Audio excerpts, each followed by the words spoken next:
All right. It is Friday, October 18th, and it's almost the last day that I'm going to be in the US until Reps Ahead 5 happens. I'll get back a couple of days before it from a month-long trip over there. And so for us, for Patrick and I mean, we got several competitions in between now and then.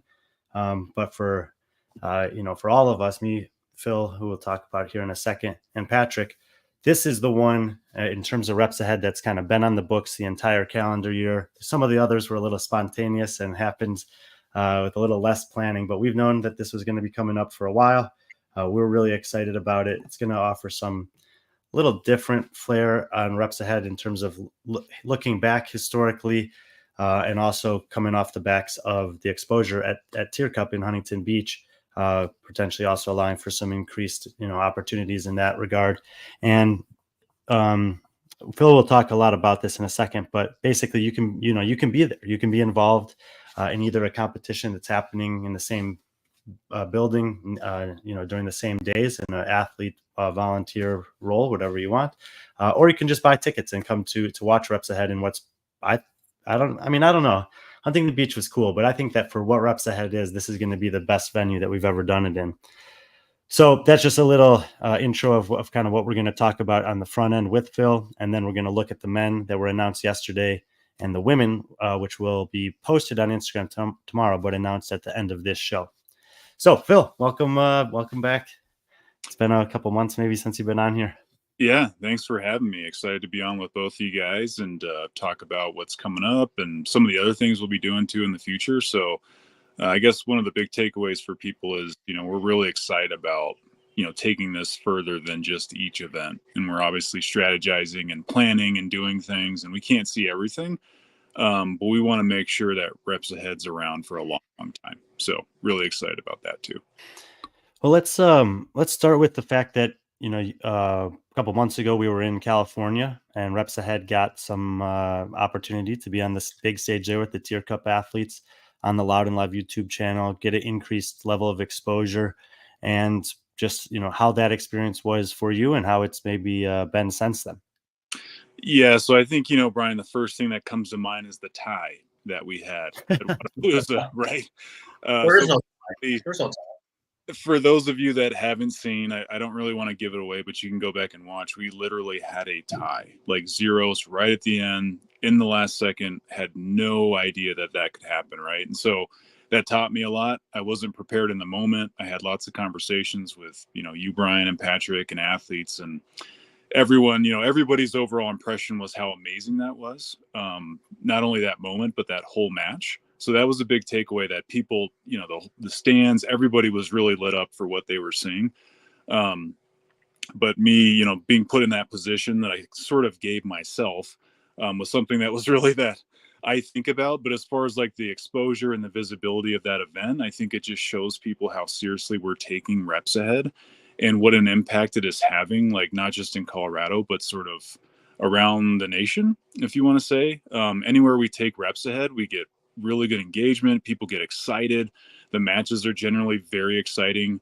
People talk about it. And, it's just really special wherever we take it. And obviously Wodapalooza was a big jump compared to what we've done, but we want to do similar things and even bigger things in the future. Yeah. And I mean, if people have been following over the last 12 months, PRO1 was in Colorado last year. And that was in Washington. Washington State last November. Is that right? It was October. That's all right. That's why we have you. That's why you're staff director there, and I'm just some guy. All good. So about a month ago or a year ago, we went to Jacksonville, Florida. We had a great slate of athletes down there. We went back to Colorado. Is that right? Did we go to Colorado for Pro3? Yes, Colorado for Pro3 at CrossFit Thornton. And that's okay, Brian. You go to events every weekend, so everybody understands why you're, always clouded because you're doing so many events. Then we hit up Huntington Beach, and it's like every odd one is kind of back in the Northwest or the western part of the U.S. over there. And you're going to be in Colorado. It's the weekend before Thanksgiving, and it's happening on the same premises as the Turkey Challenge, MBS Turkey Challenge, which is also a competition that you're involved with and that B.Friendly Fitness will be involved with. And there is a potential for people to be involved with both of those things, the MBS Turkey Challenge and or Reps Ahead 5. So it'll just give you a chance to talk about how those two things relate to each other.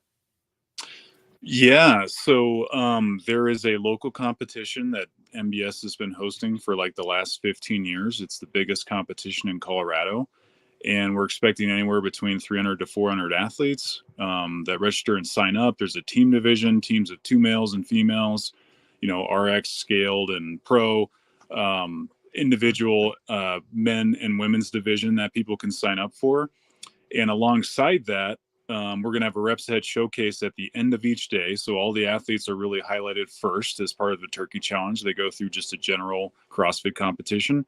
And then at the end, for like the last 2 hours, you get to watch and interact and be exposed to Reps Ahead in like the coolest format we've had so far, which is a tournament format, in an auditorium, or I guess it's called the Auction Arena, which is a 600 seat. It's almost like an amphitheater inside where there's a very small space for Reps Ahead. It's like the perfect amount of space for it, and everybody can really watch and listen into the competition. So we're very excited for both competitions, and I'm extra excited for the Reps Ahead portion. Yeah, and that's the venue there. So 600 seats. We have VIP seating as well. It's going to be behind the broadcast booth where Brian's going to be. Patrick's going to be our MC. Not just Brian. Hopefully I'll have someone with me. Yeah. We'll have a really good broadcast team is all I'm going to say. And then Patrick is going to be our floor master, because I know that's his new term for being an MC. So, very excited for what it's going to feel like, what it's going to sound like in there. And I just can't wait. So. Yeah, so I just MBS Turkey Challenge. If you're looking for a community style competition, it'll be well organized, well programmed, well run. It's happening there on the same premises in the same venue, whatever that Reps Ahead 5 is happening on. It's open registration, so you don't need to do any online qualifiers or anything like that. They have some prize money allocated for various divisions, as you see there. And then in the evenings will be the Reps Ahead 5. And when Patrick had that auditorium up there, I mean, you guys understand what it is. It's all the seats are cascading down onto a floor. Floor will look nice. Rig will be there. The broadcast will be just backed up right to the front row, and those VIP seats will be right behind us, obviously with a great view of the athletes.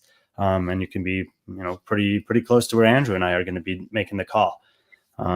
So I think it's going to be, I saw that comment from CJ, Patrick, if you want to pull it up, about the kind of smaller venue being optimal for the Reps Ahead. And I think at least for now, yeah, like we want that. I mean, it is an extremely exciting format. It's one of those things, and there's been accounts of this that some people have told, where people who don't even know much about competitive fitness, CrossFit, or Reps Ahead are watching, and suddenly they're sucked into it in that last minute of every round or of the match. They're just like, really, really bought into it. And in a venue like this, I think it's just going to get really loud, be really intense, be really cool to be in there. And it's one of the reasons why we are announcing the athletes now, 6 weeks ahead of time. Why we're doing this show is because if you want to be in that environment, we want to give you guys as much opportunity to be there if you can. And Phil, I know that it's important for you also that the people that are on site supporting the Reps Ahead get a little bit maybe more than just the access to the event, but an opportunity to engage with us, engage with athletes. So I don't know if you want to talk about that a little bit. Yeah, I really like CJ's comment. I think he's right. The floor with Wodapalooza was really large, but really the goal wasn't necessarily to be in the right competition floor in the right setting. It was just for the exposure and what it would feel like in front of lots of people, and really sort of internationally, if you will, watching Wodapalooza. And we got a very good response from both people who were in the crowd and then also people who were watching live. But yes, the venue could have been tailored better for Reps Ahead, but that wasn't necessarily the whole point. And so also, we're going to have a pre-show before the event starts on Saturday and Sunday. So you'll have a chance to interact with Brian, all of the games athletes who are going to be there. We're going to have meet and greets at the vendor booths, also meet and greets in the stadium, if you will. So it's going to be highly interactive. And one of the big takeaways I want people to have is that it was an experience, right? Like, not only are you just watching these athletes move and do CrossFit and work out, but you actually get to experience them. You get to learn more about James. because one of the things I'm trying to do is build the fan base for some of these athletes who are flying in Colorado, in addition to all around. I want people to really know who they are. And that's going to be a big aspect of what Reps Ahead is doing moving forward, is really telling the story of the athletes and the stories within Reps Ahead as well. Yeah, and I mean that's already kind of in the works, as we had a team in California that was there, following along those athletes, documenting that stuff, and that content will be coming out down the line. But I like that. I mean, that makes sense, and it's congruent with what we see in a lot of other sports. When you kind of know the human side of the athlete, it impacts the way that you can cheer for them when they're on the floor. Yeah, absolutely. The closer you feel to the athlete, the better. And I don't want people just thinking, James Sprague is just a robot, or Kyra Milligan is just somebody that I can never really get to know.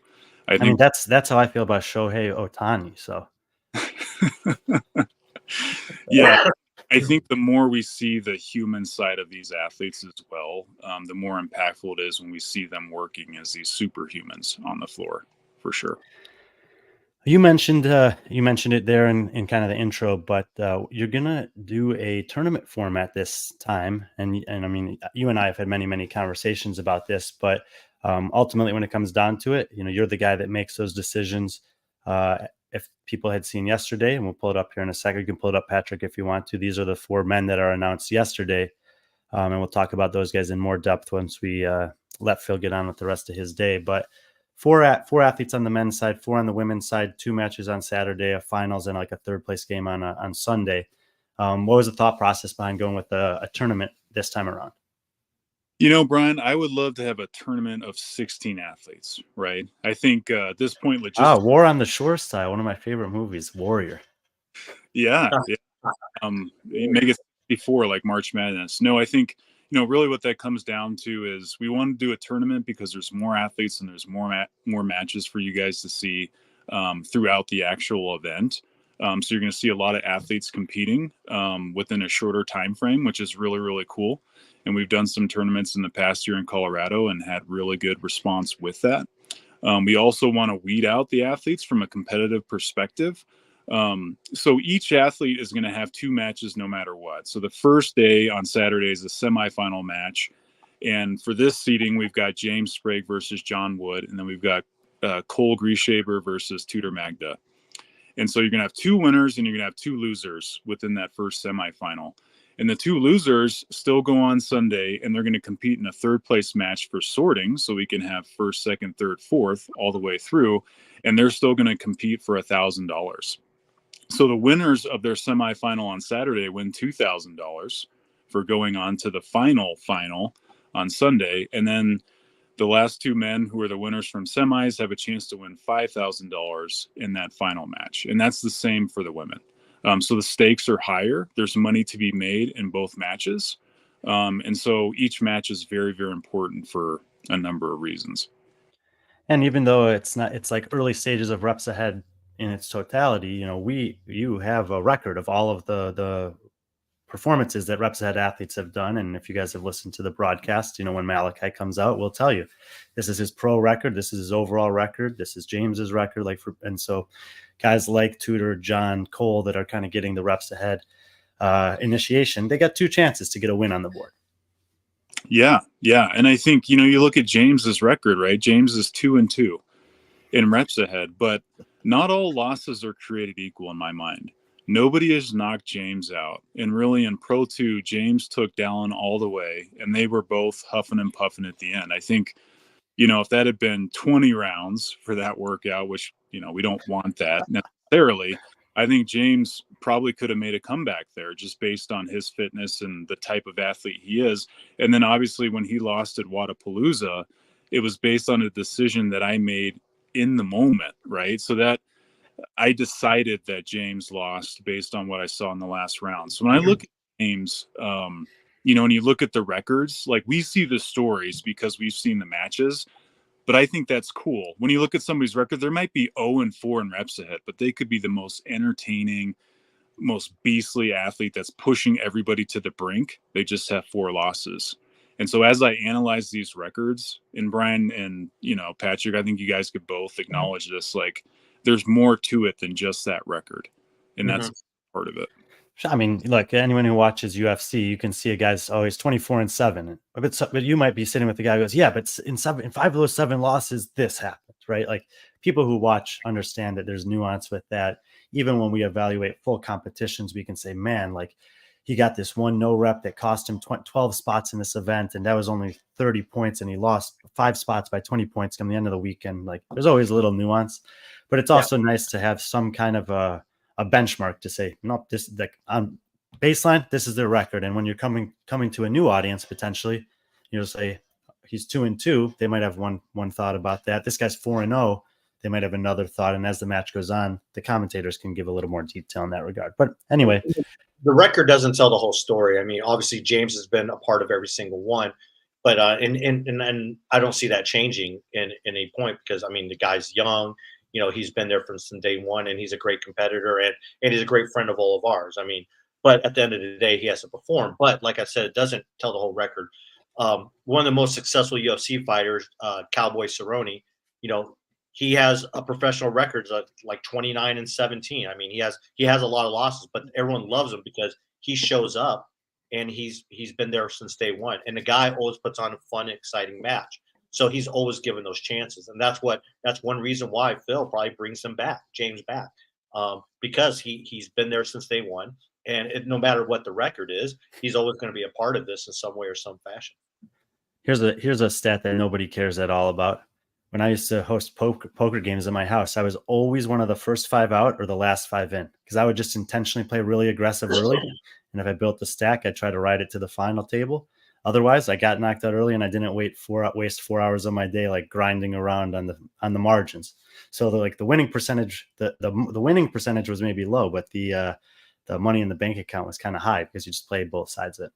Yeah, See, the most exciting UFC fighters, whether it be Conor. I mean, Conor McGregor just lost like 3 straight, but he's still the guy that, you know, when you put him out there, people are going to watch. I mean, the same with the Diaz brothers. I mean, the most popular fighters in the UFC are the ones who show up every day, they grind it out, people they can relate to, and they're just great. And I think that's where, you know, we're developing that. James is developing that. I would say a lot of James' personality that's come out over the last year has been, and he'll probably admit it, has been because he's been showcased on so many things and reps ahead and outside of things, and he's actually grown into the man he is right now. Phil, Brian, if you don't mind, I know the question he wants to ask. Hold on that for a second.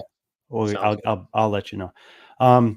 Phil, the last thing I wanted to ask you, Phil, but while we have these 4 men here on the screen, is related to this comment here from CJ. He says he'd be more into it if it wasn't James every time.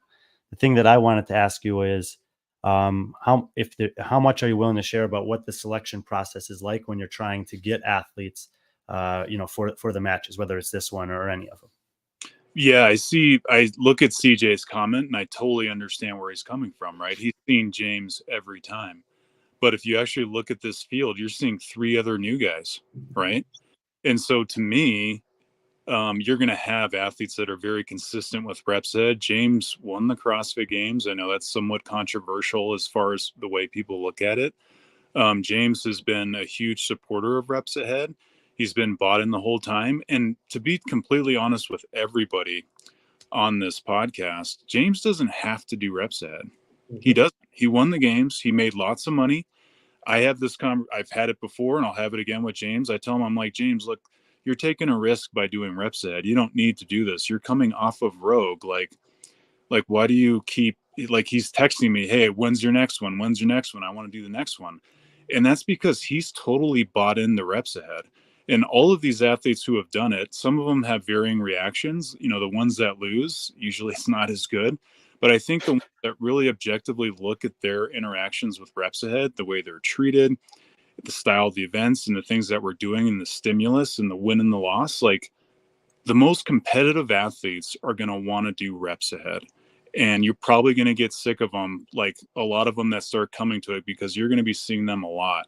And I think that speaks to many things, but it also speaks to really the value and the validity of this format compared to anything else. And when you are looking for new competitors, is there any kind of are you thinking regionally? Are you thinking about previous accomplishments? Maybe athletes that you think they're pretty good, but they had an unfortunate season this year and didn't get to express that. Is there any thought like that, or is it kind of organic?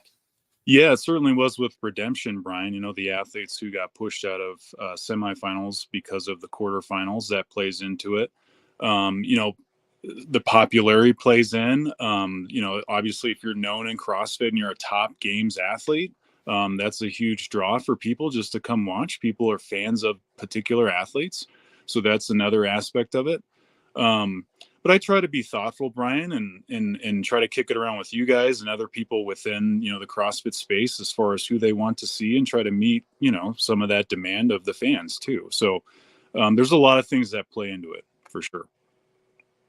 I know you don't want to talk a lot about the athletes, but when you look at these 4 guys, do you see a clear favorite here? No, I don't. I think it's going to be pretty wide open. And I say that really in respect to James, because he's the top seed, but he's coming off a rogue. And I've already had that conversation with him. Like, hey, James, you're going to be traveling. You're coming in, and these guys are hungry. They want to knock you off. Everybody wants to beat James, right? I think we could all agree, and I think CJ would even say that. Like, if you watch James, you want him to get beat. And I think he embraces that narrative. He's just very competitive that way, and that just makes him better. So I think he's going to have to bring his A game, and any one of those guys could win. We will get back to Keeping It Real's question in a second, but I can't ignore this one. What's the potential, Phil, for overseas reps ahead? Very, very good, right? I think going into next year, I'd like to see at least one overseas event. We haven't had a lot of those conversations. I think, Brian, we've talked about, the interest with all these different competitions, but yeah, I think Reps Ahead's going to go global, and I think that's going to be a thing. And we'll sort of manage that and take the right steps to get there. There's logistics and finances involved, obviously, to doing something like that. But yeah, it's absolutely going to happen. And that was one thing I really noticed at Tier SoCal was you interacting with a lot of athletes you normally wouldn't have had the time to interact, especially a lot of international athletes. Kind of introducing yourself and telling them, "Hey, have you heard of Reps Ahead?" Some of them did, some of them didn't, and you took the time to explain them. And I think the general reaction, you can correct me if I'm wrong, Phil, was that they were very interested in it. Even the ones that didn't know what it was. Yeah, I think I think everyone is, Patrick, that everybody has a general curiosity from an athlete's standpoint. And then when I think the athletes see it live, like a lot of those folks did from the Tier Cup, not just Dallin, but all the athletes that were in the Tier Cup, they all want to do Reps Ahead, right? It's kind of a different challenge. It's a different feeling when you're in there. It's a spotlight on you, and you're going to win or lose. And I think some athletes won't be drawn to that, honestly, because I think that's a different type of mentality, but I think a lot of them are. And I've already seen that through this process. There's been some athletes who have done Reps Ahead who will never talk to me again. Like, they want nothing to do with it because you're exposed in a way. And, I remember playing football in high school and getting beat by our rivals, and they, make fun of you when you're leaving to get on the bus, and it sucks. And it sits in your stomach for like a week, but it makes you better. And there's certain athletes who are driven by that feeling to become better. And there's certain athletes who they want to get as far away from that as possible. And I think it's going to be the ones who embrace that will take Reps Ahead the furthest. And I'm okay with that because that's sport and there's no getting around it. If anyone's listened to this and they do have competitions, whether it be Fit Fest, something in Madrid, something where they're demanding that James Sprague comes to their part of the, they're demanding he doesn't come. Oh, sorry. If you know someone or you are involved with the competition that has interest in integrating with Reps Ahead, reach out to either me or Phil through the Reps Ahead account, and we will take those conversations and take them seriously. As you guys have seen in Huntington Beach, we can integrate with competitions that exist. As you've seen in other instances, sometimes Reps Ahead is a standalone event, but we're definitely open-minded to the conversation. So if you or anyone you know is interested in an international Reps Ahead in 2025, it's better to talk to us sooner rather than later. Let's go back, Patrick, to what Keeping It Real was asking earlier. And if we can maybe just pull up the Reps Ahead website in general here. I wanted to give Phil a chance to talk through this. And there are the general answer to this question is Well, he kind of asked this follow-up: new rules or no? Yeah, Phil and I have been having a lot of conversations about that aspect of reps ahead, and there's a lot of information available on the website now that hadn't been previously. So if you go to repsahead.com and you go to the pro tab in particular, you'll be able to find stuff that specifically relates to this upcoming competition, the Reps Ahead 5 tournament. Phil, anything specifically that you want to address that's on here, and then we can transition to the rules? Yeah, so we're gonna have a full live stream if you can't make it. I think that's number one. And so Brian is going to be doing a live stream of the general competition, and then Reps Ahead, that account will have the live stream with Hiller and with Brian and in the actual Reps Ahead showcase. We do have an event hotel. We're looking at getting discounted pricing, so it's $95 for people coming out of state, or if they say they're part of the Reps Ahead or Turkey Challenge event. We haven't confirmed that. That hotel is $130 a night, so it's pretty reasonable as it is. This is all in downtown Denver, so nice amenities around the area. Even if you're outside the competition and just kind of coming to Denver for the first time and visiting. Trying to think, there's free parking around the event as well. So it's a really nice setup if you're coming from somewhere else. It would be well worth your time in the sense that, yes, there's a price for the Reps Ahead tickets. We have VIP seating for both days at $100, or we have weekend pass for just $50 for both days. But you also have access to the full Turkey Challenge event. There's going to be some really good athletes competing in that general CrossFit competition. So you'll have a full day event Saturday and Sunday between the general competition and the Reps Ahead showcase. So make your way if you want it, or you could go and enjoy the beautiful Colorado during the day and come watch some Reps Ahead action at night. And there's plenty of scooters in downtown Denver, by the way. Too many. Too many, yeah. So let's get back to the specific question that he had, Phil. If you want to address your plan, if something similar were to happen, if it gets to the end of however the format is and it's zeros on the board. Yeah. So the first answer is, looking at all the potential scenarios that you could have, that would be something like the tie that we had in Wodapalooza, and weeding those out and sort of making rules and making scenarios for if those things actually happen. The other answer to that question is there's just so many things in sports where somebody has to make a decision, right? And as much as I could have been prepared for that decision, like, let's say that I said the person that won the first round would win the match in the end. So James won the first round by like 1 or 2 reps. Well, Jason at the end of that was further ahead, and that was ultimately the decision that I went with, given the 90 seconds that I had to decide. But it was all based on, at the end of a workout, whoever's furthest ahead at that point, even though technically they were tied, you see that person is winning. So that was the decision that I made then, and I'm going to make the same decision at this competition. If it's not clear who's ahead, then we also have time for tie breaks now. So that was something that we didn't have in Wodapalooza. And so we're still sorting through that, but there could be a tie break, and we'll let the athletes know that they'll have to do some type of tie break, after the match is over, if we have the guys picking up the bar at the exact same time. If that happens again, I'm going to be very upset at the athletes for putting me in that position. But you can't solve everything, and I'll have to make some decisions even moving forward where one athlete gets the benefit and the other one doesn't. And that's just part of sport. Generally speaking, there is intention, and it is in progress of creating mostly as simple as possible of a rule book as we can. And it's clearly that, to have some kind of legitimate sport, that should be known, communicated ahead of time. We totally understand that.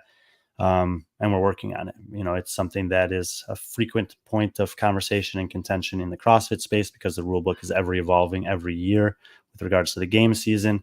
And I think ideally we would have a situation where that's not the case, where if there ever was a Reps Ahead season or a consistent, format where we were seeing it on a regular basis, that there would be a known entity in terms of quantity of rules, and then obviously learning as we go. Like Phil said, it's a new thing. There's going to be things that pop up that maybe you should say you should have thought of that, but of course it's easier to say that after the fact. I think at the end of the day, it is called Reps Ahead, and in that particular situation, Jason Hopper, for the totality of the match, was Reps Ahead. So And I think that's what kind of made that easier for you to make. I know it was a hard decision, but you made the decision based off of that. And I know James was very happy, but at the end of the day, that's what happened, and I like that. I think what we should do in maybe the future is actually keep track of those reps on top of the reps in that particular round too, just in case No, that we does were, happen. well, we But were doing all of that. They had the exact same number of reps completed. James had one more in the first round. Um, Jason had two more Jason had one more in the first round. James had two in the second round. Jason had one in the last round. But that one in the last round was what Phil deferred to. Anyway, we'll have it. It'll be more clear. It'll be communicated for the athletes and for you guys. But we only wanted to spend about 30 minutes with Phil, give him a chance to bring you guys up to speed on where Reps Ahead was at, talk about the Turkey Challenge a little bit, the PRO5 showcase, some of the updates and exciting kind of features of what it's going to be. Really would encourage you to look in. If Phil said this to me a million times, and maybe I'll let you close with this, Phil, that there's nothing like watching a Reps Ahead live.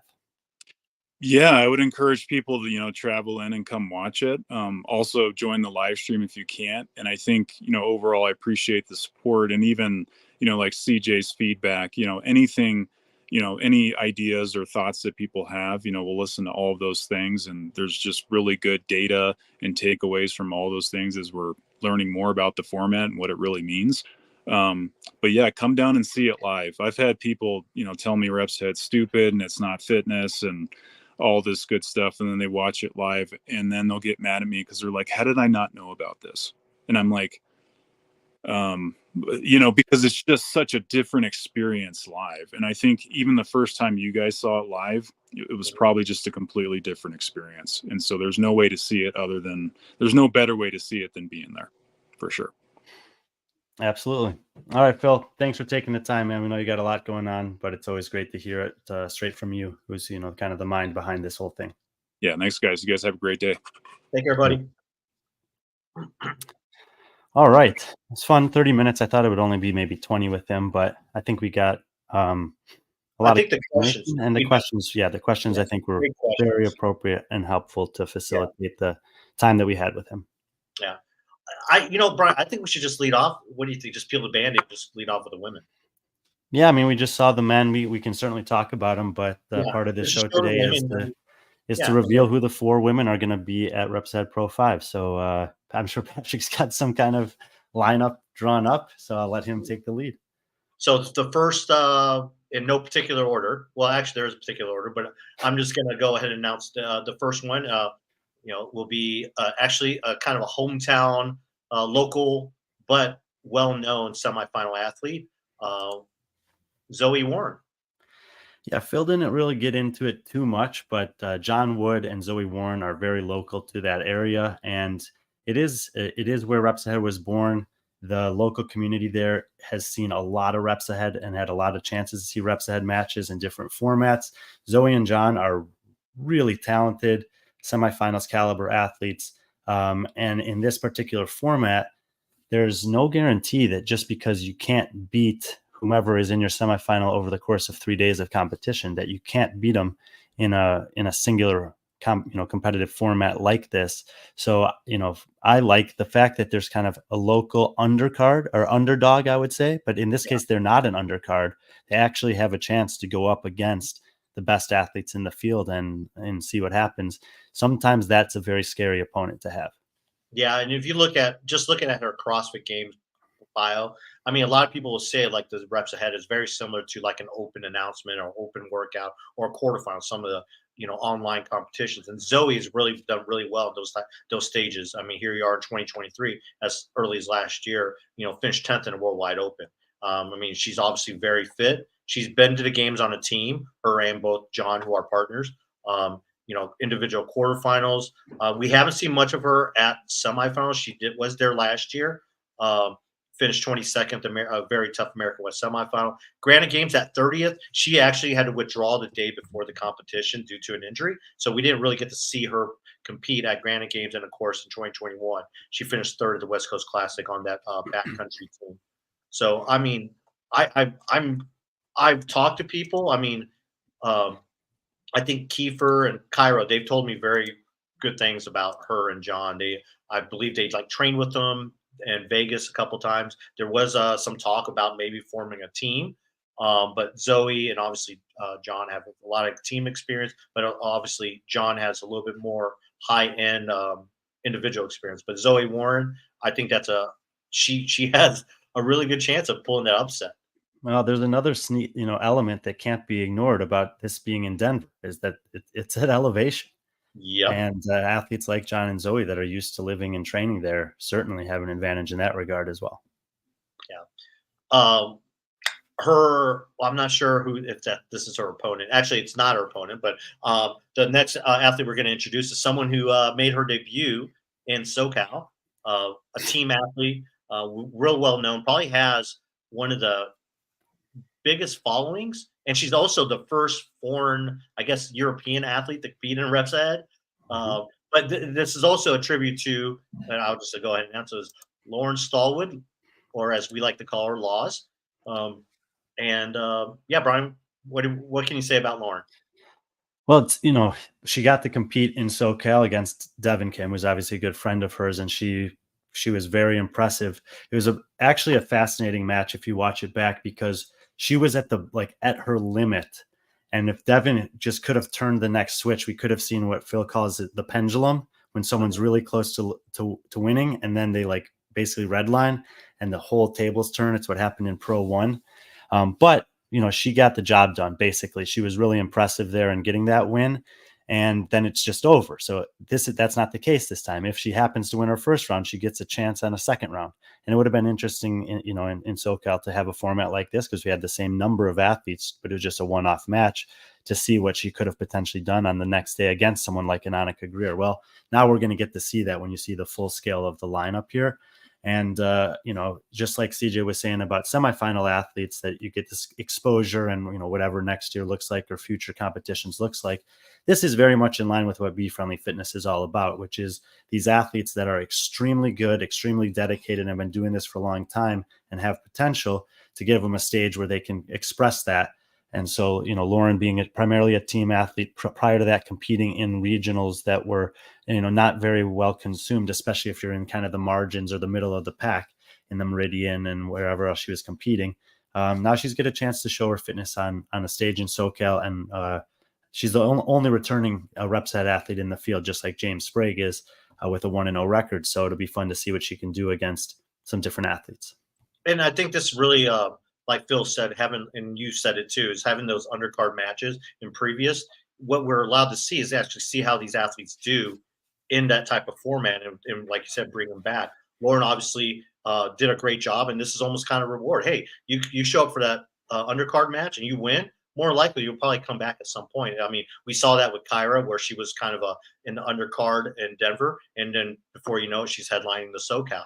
And yeah, I think Lauren, especially this year, she is going individual from what I hear, depending on what the game season looks like. She's been training very hard, and it kind of showed there. I know that she's really taking this seriously, and it's really cool to see someone like her kind of fully embrace the Reps Ahead format. So a very good, I think a very good returning athlete. Our next one will probably, I think she'll be the youngest Reps Ahead pro athlete to date. So very popular athlete. I introduce Trista Smith. Yeah, it's going to be fun to have Trista there. I think she captured a lot of attention in California at the semifinals. Obviously, she was close to making the games, had some incredible performances. The CrossFit Games team certainly took notice as they included her in the demo team this year. And we feel, very, very excited to have her as a part of the field. It's a format that I'm not entirely sure how she's going to do. She could be exceptionally good at it and maybe not. But again, she's an athlete that's likely going to be around for a while, and it'll be a different kind of format to see where she can excel. Yeah, I think we've been talking about Trista in this format for a little bit. One thing that me and Brian we do, and then we talk to Phil about is like these fantasy matchups. And then we try to bring up like matchups that are more reasonable for Reps Ahead and stuff like that. And quite a few times Trista's been brought up. I'm really excited to see how she does. Obviously, she kind of kind of came in her own at semifinals this year, but there was like certain things that that weren't tested that I think the workouts will test, and we'll see what type of overall athlete she is. And then our final athlete, and I'm really excited about this. And it's going to be a busy offseason for her, but she's taking time out of her offseason schedule, kind of similar to what James is doing, to participate in this. And it's a good friend of ours, Ariel Lowen. Yeah, and I mean, she's definitely the headliner on the women's side. I would say, similarly to James Sprague, on paper, she's probably the favorite, the top seed for sure. But that's the thing about reps ahead is there are no guarantees. You have to earn it in the ring. You have to earn it each match. You have to earn it each round. If you make a mistake, if you mispace it or whatever, the rest of the girls in this field are good enough to make her pay the price if that happens. And yeah, similar to James, she'll be in the midst of a lot of competition in the off season where some of these other athletes won't. So there's just definitely, I don't think that it's 4,000 feet of elevation in Midland, Texas. So she's going to have some variables that are on paper extremely favorable for her. Obviously her career accolades in terms of high level CrossFit and fitness competitions. But on the other side, she'll be coming off some travel. She'll be at elevation. She'll be a little bit more potentially broken down than some of the other athletes who can, if you are a Trista, a Lauren, a Zoe, you can look at this and very much in the next 6 weeks be like specifically prepping for this, knowing that it might be your biggest opportunity to get some exposure and have some potentially unexpected success on a big stage. Yeah. And then, I mean, I'd be remiss if we didn't bring it up, and Phil brought it up, is like, they're paid well. I mean, these athletes are paid really well. They're just not there. I mean, very, just like in any other professional league, these athletes are paid for travel, and they're also paid to show. And then they're given bonuses based on wins. So it's pretty cool. And I think that's that's the appealing thing. One of the appealing things is not just the exposure, but the chance to make a payday. Again, it's hard. I mean, it's hard to be an athlete in these times, especially with the uncertainty of what's going on with the CrossFit season, and just being consistent. So anytime you can go out and compete and and make some money off of it, that helps professionalize that sport. And there's no one probably more professional than someone like Ariel, who's had a busy off season. Since her games are cut short because of just personal circumstances and the tragedy. But she competed at SoCal. She's got Fit Fest, she's got Rogue, and now she's got this. And then more likely, there's probably something that she'll do Wadapalooza and maybe another competition. It's just really cool. But yeah, seeing Ariel, I think that's a really good. I mean, we've had some really awesome. We've been very fortunate at Reps Ed to bring in some of the top North American athletes. We've had Alexis Raptis, we've had Ariel, we've had Sydney, we've had Kyra. I mean, Fee.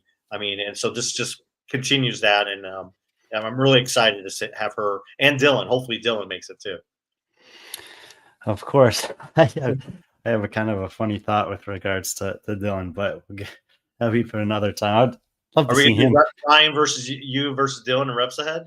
I don't think I'd stand a chance against him, but it would be fun to have people like that do it, beforehand as a kind of a demo. Like this is what it's going to look like with some let some recreational athletes sort of do it, and then we've had these undercards in the past, but in that case, and it would be obviously a fun thing for him. They're always creating cool content anyway, so. Yeah. But those are the 4 women. I think that the full announcement from Reps Ahead will be tomorrow. And if you look on the website, under the Pro tab, he's got the matches laid out there for the men already. The sequences are laid out there, so you can see there. Magda versus Grease Saber will be match 1. Sprague versus Wood will be match 2. Match times will be released closer to the event. You see the Saturday evening event, Lindsay there. And then below they have the Sunday evening final. Obviously, the matches will be determined based on the results on Saturday. Something like this will exist for the women as well, so you can see what the actual bracket will look like. So if you're not following Reps Ahead on Instagram, then you should definitely check out the website if you want to know that information as it's coming up. I mean, just I'm going to ask you right off the bat, who do you favor to win the men's? Gut reaction right now. I kind of think that the Tudor might take it down. I like that pick. I really like that. The thing is, It's really tough. I think it's a good field. I think that match between him and Cole is going to be exciting, but I do think that whichever one of them wins that match has a serious chance in the final. Yeah, I mean yeah, exactly. I mean Cole versus Tudor. I mean, I just love the storylines, and I think that's a cool thing that people aren't really seeing with B.Friendly, or not sorry, Reps Ahead right now, is that we try to do, or Phil tries to, he's very knowledgeable about storylines or creating storylines or what's going on. But what you have right here are three former teen athletes. You have two athletes are, I mean Tudor was in James's wedding, you know. Yeah. So I mean, that could be potentially the a championship match, and they have someone like Cole who competed against. At least he competed against James. I don't think he competed against Tudor as a teen athlete. I think Tudor is a year younger. But I mean, you have a lot of compelling storylines here. Damn, And and John, they all went head to head at this. All four of them this year at semifinals too. yes, And the exactly. span of So, finishing places was not very big. I mean, James was third. The rest of them were within a few spots of each other. yeah, so it's really cool. I'm really excited. We don't really know the seeding for the women, but I'm assuming it'll probably be, like I said, this is just me assuming the official announcement will be out tomorrow. But I'd imagine it'd be Ariel versus Zoe, and then probably Trista versus Lauren. But looking at just again, gut reaction, who wins the women's? I do favor Ariel in that one. I Yeah. think that the just on paper her fitness should carry the day. But it's kind of a variable of how much the competition and travel following Rogue affects both her and James. Like that is a notable variable that the others won't be dealing with. Yeah, I'm really interested. I mean, that first match, if it is indeed Ariel versus Zoe, I I really think I know. Zoe it's a pit. I mean, I'm very interested to see that matchup. Um, but yeah, so that's basically, yeah. If you guys didn't notice, again, the Reps Ahead website has all the information you need. There's where it's actually newly designed, and it's pretty cool. So yeah, if you go on the Pro Series, you'll have all the information there. There's other tabs there, the RX series, which is the community. I mean, these are going on, at least I feel like these are going on monthly. I think we didn't ask him about it, but Yeah. it's Phil is constantly testing things, and he Mhm. uses these RX competitions in with the locals in Colorado. He also has some testing athletes that he'll send stuff to get feedback on specific sequences. If you noticed in the sequence for this one, it's a 2.5 minute window, 1 minute rest. Whereas back in Jacksonville, we had 2 on, 1 off. The last 2 times we've had 3 on, 1 off. We're going for that middle ground here, 2.5, 1 off. And none of those things happen accidentally. It's through testing. And actually, as he mentioned, there have been tournaments in the past. There's been other formats, which he calls one of them a drag format, where there's no rounds. It's literally just reps ahead as like a straight through AMRAP. So he might bring that back at some point. But all of it is based upon a lot of testing that goes on there in Colorado. Yeah. And again, there are tickets available if you're in the Denver area, or you're looking for something to do prior to Thanksgiving or spending Thanksgiving in Denver. There are tickets available, and the tickets do not only get you into the MBS Turkey Challenge, but also you get to watch the Pro5 today. If you are an athlete competing at the Turkey Challenge, you do get tickets and access to watch Reps Ed. And of course, a lot of this, there is a charitable cause behind it. It's through the New You Cares Foundation, which is and thanks to Renovo, which is one of the main partners. It wouldn't be Breast Ahead would not be possible without Renovo. So there'll be more information on that as we go ahead, as well as other things. So yeah, so that's Maybe if you're there, maybe you can even get a picture with me and Andrew. oh yeah. So yeah, but yeah, No, if he shows up, of course. yeah, if he shows up. Rumor has it he won't make it there, but so if not, we'll probably have a cardboard cutout, perhaps. Oh yeah, if we can't get the real thing, we'll Yeah. go. Well, maybe we'll do an inflatable doll. That would be awesome. A Hiller inflatable. Yeah, with the wacky arms. Yeah, and a Batman Yeah, hat. yeah, yeah. No, I'm excited about that broadcast. A lot of people have been asking about that, and I just think at the end of the day, I think you both have kind of similar alignments where you just want to see the sport of fitness just continue to evolve, and I think this is the next step in it. So, Well, and having I think that you know, for all the things that Andrew is and has been and has done, I think there's a narrative that kind of runs true to who he is. There's a few maybe, but one of them is that he really wants the media, the stories to be told and to be told well. And, he had a conversation with Phil in the run up to this. And I think he came away with that, believing that not only that Reps Ahead is in alignment with that mission, but that Hiller himself could have a hand in making that happen. So the conversations that I've heard that in the run up to this are all pretty cool. And yeah, Reps Ahead Majorca would be that would be pretty damn cool. We can do that. It's 23. What is that? C23. Dude, actually like doing something in conjunction with the Crown, where the kids get to meet the athletes, or whatever. That might be a great idea, CJ. Good, thank you, CJ. We'll give you credit. And Kipping It Real. Kipping It Real. There is we'll have media out there. I know B.Friendly is a big part of this, but part of doing this is opening this up to other media. I think Kipping It Real will be there if you don't follow. He has a YouTube channel. He's always in the comments. He's a welcome addition to the media space. But Morning Chalk Up's been a part of it. I'm pretty sure there'll be other media out there as well. Yeah, if you are media and interested in being involved, same thing. Reach out either to us or to Reps Ahead on Instagram. Send whatever you're interested in. We are. There's a lot of things that we're realizing as it's starting to gain traction that we need to have dialed in. And so we've been thinking about the media side as well. So if you're, can be there or want to be there, let us know. And again, there's still spots for registration for the Turkey Challenge. I think the elite division, there is a prize purse, 5,000 the first, 3,000 a second, 1,000 a third, but you need to get an invite for that. However, it is open registration if you have a team, and the teams pay out the same way. So the elite teams will pay out 5, 3, and 1, and then they have all the other divisions as well. So, like I said, over $32,000 of prize purses. That's not counting, the swag that you'll get as well. So I'm pretty excited. Like I said, 15 years of this local competition, and what a better way than downtown Denver. So that's pretty cool.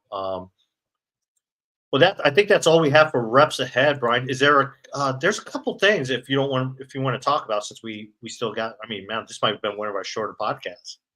Yeah, I think we kind of always knew that it would be, because it's not an in-depth look at the athletes. It's kind of the announcement. We wanted to check in with Phil, but yeah, if there's something on your mind. Yeah, I've been really. We talked about this earlier. This is something that you're going to be a part of, but the field at the Belgrade Games, like I said, they just announced Jacqueline Dahlstrom, Moritz Feibig, Maya Lalo. That's who I got to see in person. She's the girlfriend of Victor Hofer, very young, former teen athlete, really well known here in Germany. Matilda Garnis, Luca Vunjak, Elisa Fuliano. I mean, there's other names involved. I mean, that are going to be announced. Those are the new announcements. Yeah. Who else are we missing? Well, the athlete lineup in general is pretty stacked, especially from that region of the world. Many of the athletes were obviously announced a long time ago because it was actually meant to start to be in September. Right. They obviously had to postpone for very understandable reasons, and also understandably, not everyone who was originally able to make it in September could make it in November, and that's why you see a few new athletes being announced as they kind of reached out to people and said, hey, this is going on. But Luca is still on the roster. It's unclear if he will compete or not, but some of the best guys in Greece, Yorgos Katovis and Alex Katoulis, are still on the lineup. Augie Velishnik, who's the top guy in Croatia, is there. Rok Dirknovic, who is his partner at Athens Throwdown. I'm going to take second place there. Anastas Artemis, Branislav Lenkovic, a couple of the guys we know from Turkey, Aaron Yayla, Mustafa Golbasar. There's a huge international lineup. One of the better young up and comers in Poland, Alexander Blosik, who we saw at Pamplona last year. He's been competing a bit. The winner of Athens Throwdown, Misha Popak out of Bosnia and Herzegovina, is there. There's guys from the UK. There's guys from South Africa. Other guys from Greece. Their names are tough. Charalampos Pavlidis and Spyros Dragonas that I've covered a couple of competitions with. And then, a bunch of the guys that that we just saw. So that's on the men's side. The women's side is a smaller field, but again, it's a lot of kind of the best women from their countries. Christiana Babe, who's from Greece, she won Athens Sordan also and missed the European semifinal this year by 1 spot. Madeline Persson, who was top 20 at semifinals 2 years ago. She just competed in Marbella. She's coming back off of injury. Matilda Spanu, who had a podium finish in Athens. Julia Błażejowska, one of the young athletes in Poland. Kamila Solomon-Helman, Natalia Biberica from Croatia, or Cohen from Israel. Kristina Vasic is one of the best athletes in Serbia. Syria Meha, who is at semifinals out of Albania, and then the girls that you just mentioned. Yeah, I mean, it's just, it's a great lineup. Obviously, I was already in Serbia this year, so I got to meet the competition organizers, had some meetings with them about some of the things they're planning to do at that competition. Obviously, Lazar is going to be at the center of it, so it will be a heavy weekend in terms of that. It'll be emotional. It will, be in some capacity to honor him, as many competitions have been, but obviously it's much closer for them. A lot of the people who are involved there knew him personally and have known him long before we knew who he was. He and Luka have been a huge part of the development of the fitness community in Serbia. And they don't, that's not lost on them. I don't think it's lost on a lot of the athletes that are deciding to go there at this point either. Yeah, I mean, the underlying theme is here, like I said, it's the Lazar Jukic Memorial Competition, the Belgrade Games. So what you're seeing is a lot of athletes who are coming out to help in that memorial. I don't think they're necessarily. I mean, yeah, they might be coming out there. Did I show you this? Yeah. No, you didn't. You didn't. That is awesome. I think it is. Oh yeah.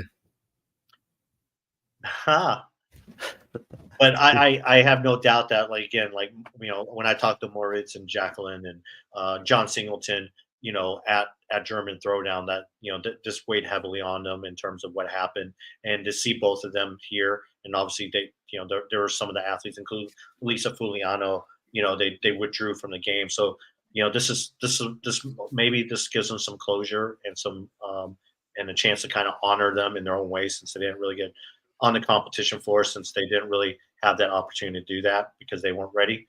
But I'm excited for this, and I think it's going to be a very exciting competition, and at the same time a very beautiful competition because of that. Another thing, we did a preview of Con regarding Down Under. I don't know, have you watched any of it? The day one results were wild. They weren't they? The Jakes are legit. The Jakes are legit. Jake's at work. Look at that. Did you watch that snatch workout? The toes to bar snatch. I did go back and watch that because I was like, what the heck? They beat Ricky and Aniola on this? Yeah. I mean, and look, this is what I will say.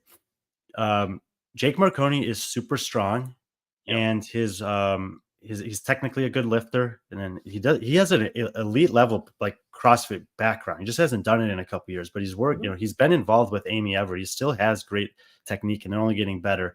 He also, like, for what it's worth, he's relatively short, so range of motion is good.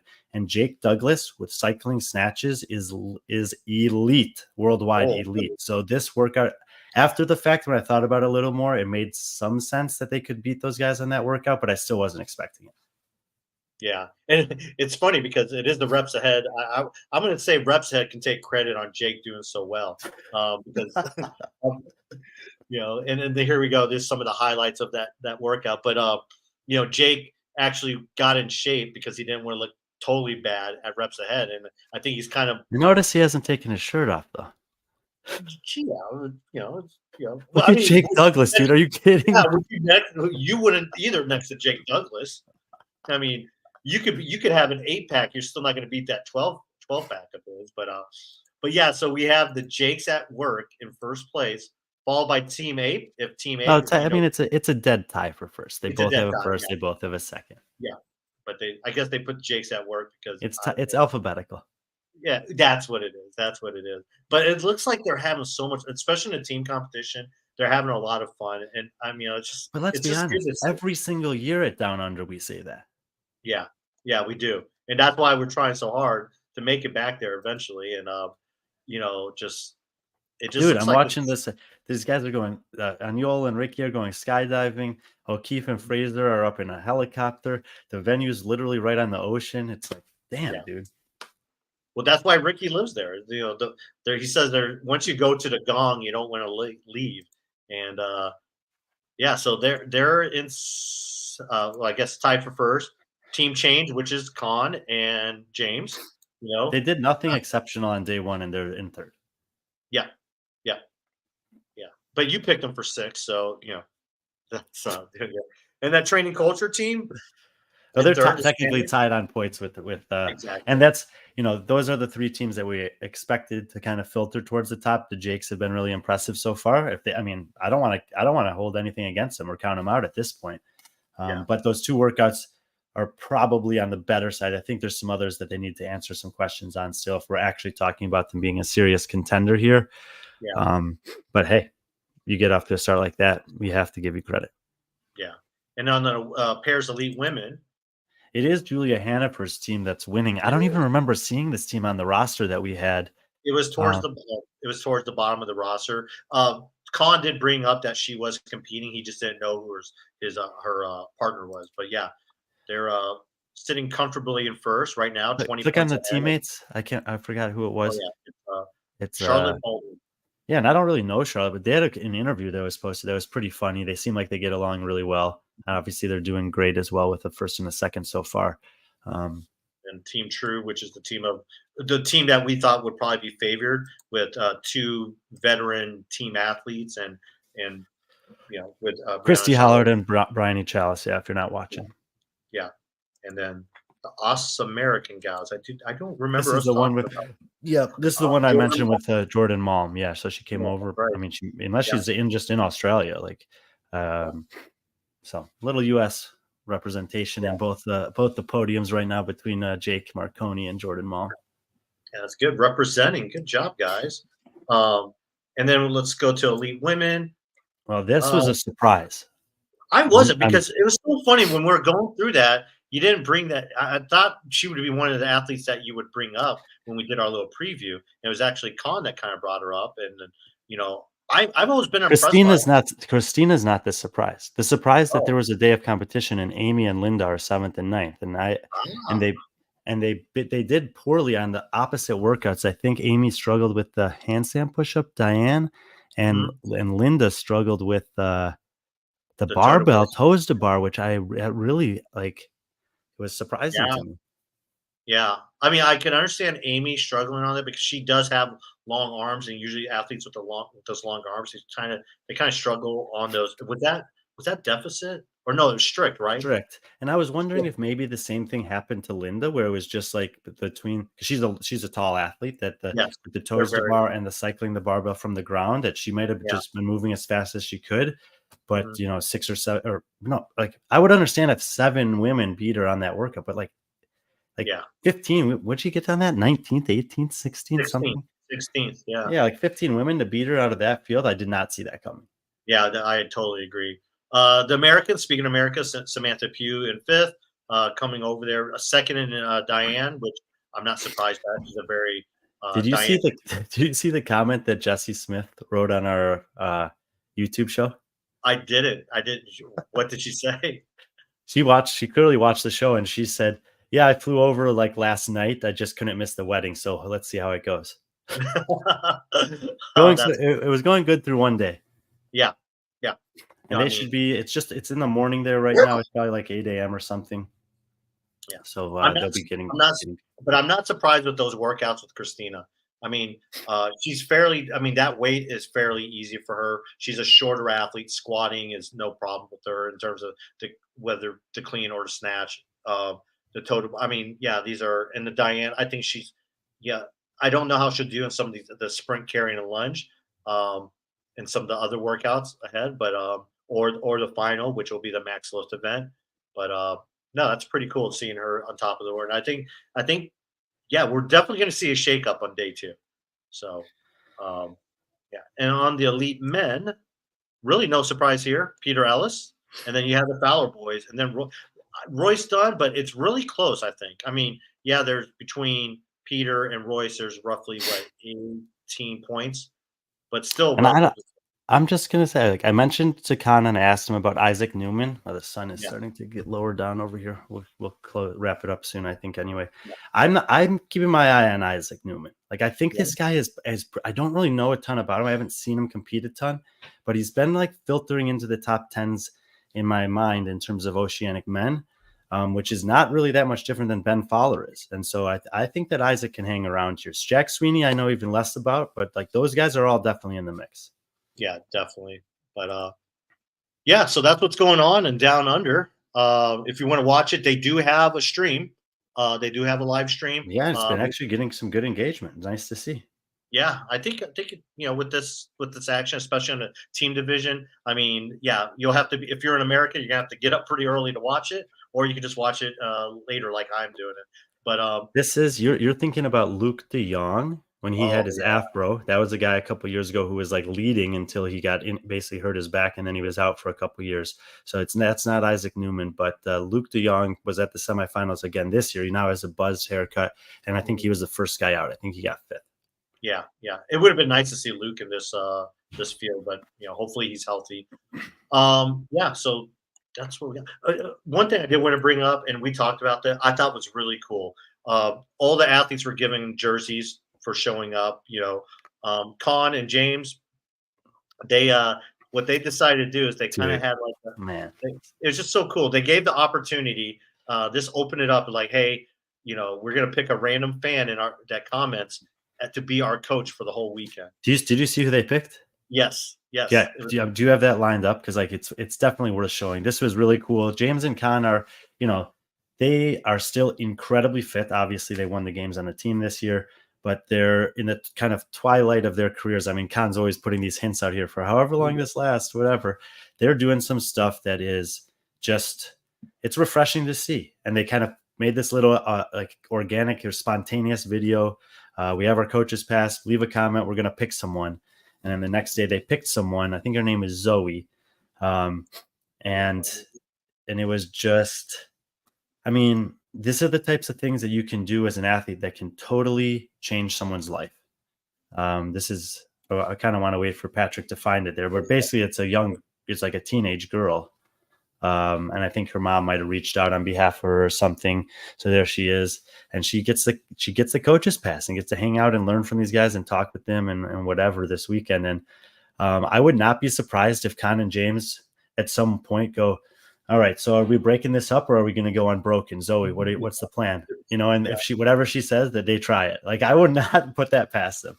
Yeah, and it just shows like obviously it's Con is one of my best friends in the space, and I've spent so much time with him. You've gotten to know him very well, and James is it's so funny. They balance each other off so great, but when they're together, they're just great individuals, and everything they do is just for the love of just people and the sport. And this is what a better showing to give that opportunity. And it's like I hope some other athletes they kind of take notice of this, and I think that'd be just really cool. Like it would be kind of cool to see someone at Rogue do this. But obviously, Rogue's a little bit different when they have that much money on the line. But hey, it's just really cool to see, and bravo to Con and James for that. Yeah, but you know what athletes could do though, like especially at Rogue, where I believe each athlete gets like a media credential.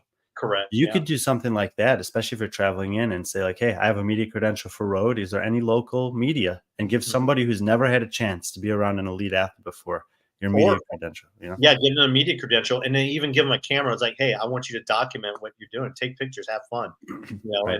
and I don't know, maybe share that on their own site or whatever. I mean, there's a lot. I do actually think that like Daniel Brannon and Jason Hopper that I know of, like they did something like that. They put it out there and said, hey, looking for a media person for Rogue. Yeah, but I think they're looking for an actual media person. Yeah, they are, but it's like the concept is not that far away No, from it's not. what It really is. But I'm pretty sure they probably put it out there because they actually need a media person because of sponsorship obligations and just for their own personal stuff. But if you're I guarantee you, there's a dozen people in Aberdeen that could do that job. They just have a full-time job and they're never going to travel to do it, and they have a family. But if it was like they're in my town and you want me to do that, yeah, I can take 3 days. Yeah, as well. But no, bravo to them. What a cool thing. Not surprised, but at the same time, it's just way to kind of lead from the front. And it's just great to see two great guys who it's kind of almost forgotten based on the state of the games, but they won their first title. They and it's just really cool, and that it hasn't changed them at all. And No. those are the type of guys that they won't change. And Dude, and I mean, same thing for James Sprague. That's what Phil said. Like, how many people would win the games and then stop doing things like reps ahead? But James, love him or hate him. And by the way, it's great to have lovers and haters. Yeah. He is who he is. Con Porter and James Newberry are the same way. And when we were having that conversation with Phil about being able to relate to the athletes, not everyone likes Conor McGregor. Not everyone hates him. Not everyone likes Donald Trump. Not everyone hates him, but everyone has an emotional reaction to people like this. Yeah. And as an athlete, like, that's a great thing too. You either love the guy or you hate the guy. If you're like, I could care less about that guy, he's not putting anyone in the seats. I mean, we could talk about this all day about James and why he's getting a lot of hate or why he has people out there. But I really related to kind of similar to what Noah went through. A lot of people thought that what Noah was and how he was fake. But that's who Noah is. I will tell you, and Brian will tell you, as two guys who spent a lot of time, that is James. That is who he is. It's not an act, and you may not like it, but the thing is, he is sincere, and he is who he is, and he's a man of God and faith, and he loves his family, and he loves his friends. And if you hate that guy because of that, then maybe you should be doing some self-reflection of your own and prioritize what you do in your life. But anyways, all right, that was it. PC soapbox. I'm sorry. It is. I got a fortune cookie here from Panda Express. I got to see, one of the OG. That might be one of the most controversial things you've ever said on here. How's that controversial? Look at yourself in the mirror, you guys. ELE. Everybody love everybody. But I got my fortune cookie from one of the best sponsors of CrossFit ever in the history of Express. Are you going to open it live on air? Yeah, want me to open it live real quick? Yeah, I don't know. Are you superstitious with fortune cookies? Some people believe you have to eat the it's cookie. in German. Oh, no, wait, it's not. You are always welcome in any gathering. That almost any gathering. Yeah, almost. It depends. Maybe if it's people that don't like me being on a soapbox or anything. But we appreciate everyone. Again, appreciate Phil for coming on. I'm just excited. I mean, there's not much that will get me to fly back to the U.S. from Germany, but Reps Ahead has done it once, and it looks like Reps Ahead is doing it again. I know. Apparently, it's almost like I'm on payroll. But they keep on wanting me to come there and MC, and I'll keep on doing. This time, hopefully, I won't catch a cold and my voice will be saved. But I'm looking forward to kind of hanging out with you, hanging out with those athletes, some great athletes. Anytime we can hang out with Ariel, it's good. Dylan. Laws is crazy. That's what I love about her. Just all the athletes. Cole, get to know Cole a little bit better. I'm rooting for my Missouri guy. And then Tudor, we've met Tudor many a times, and getting to know John and Zoe well. Getting to know them. So, and then everyone. So, yeah. So thanks for everyone for tuning in, and leave a comment who you think will win in each of the men's and women's field, and maybe we'll pick one and send you a surprise. So leave a comment either live or on this channel, and we'll pick a random one and we'll send something out to you. So, but thank you to HER CBD. Thanks to Carl and those guys. Appreciate the support as always. Make sure you use Friend20 for 20% off any of HER CBD products on their website. I would highly recommend the Releaf stick, and also look, Brian, look at you. You're trying to take my job. And then also thanks to Strike Movement. Again, it rained here, so I wasn't able to wear my new Desert Haze. So the Mojave. Yeah, the Mojave. That's it, Mojave. And I'm wearing this hoodie. Or if you're from Texas, some Mojave.